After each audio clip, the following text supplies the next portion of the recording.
some fun questions now. Yeah, go for it. So I might give you a handicap because everyone says London. So best city to eat in that's not London. I don't know. So this is such a pre-lockdown question. I have no flipping idea. But I mean, London is an easy answer.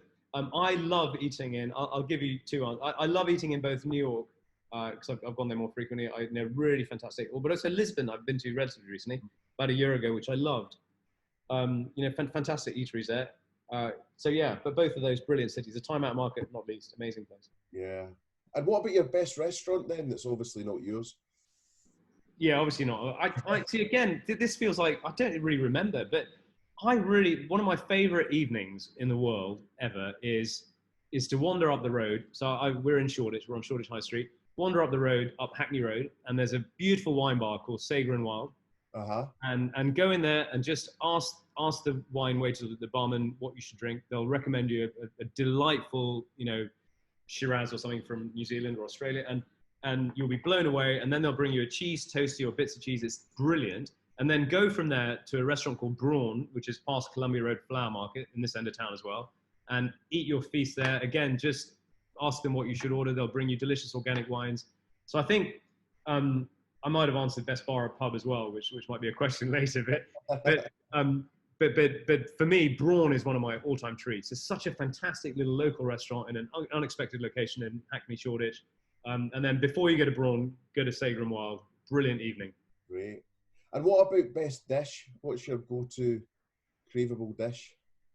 I don't know. So I think I'm going to say, the cheese toasty at Sager and Wild is pretty good. But I love the dishes we have in Bombay. So I think there's nothing like going to a place called Barimia, which is round the back of the Taj Hotel. It's a street joint, and it's just a little kiosk and then you eat on the pavement sort of thing. They've taken over an art gallery now, but it's just an open place, and cars drive up and people eat on their bonnets, and everyone sort of turns up. It's busy and it's inexpensive, so everyone turns up. And I have to say the boti kebab there, or the sheikh kebab there, even the brain is delicious there. They do a brain dish, which is amazing. So I picked those dishes, but if you had to pick one, maybe the boti kebab there is fantastic, which is the lamb kebabs. Great. And then as we've done best bar and pub, we'll finish on best drink. What's your go-to poison? Or non-poison? Yeah, I don't know. It's a good question. I love. Again, this is so pre-lockdown. I didn't remember. I could have reeled off a good list of.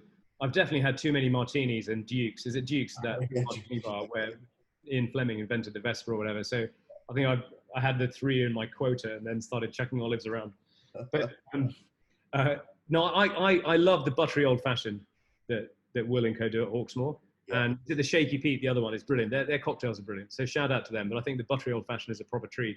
And there is nothing like going to Hawksmoor, having an old fashioned, or having your steak, having a sticky toffee pudding, and having an old fashioned at the end. And I haven't done that for months, and my waistline doesn't cope with it very well. But it's flipping brilliant. So I recommend that as well.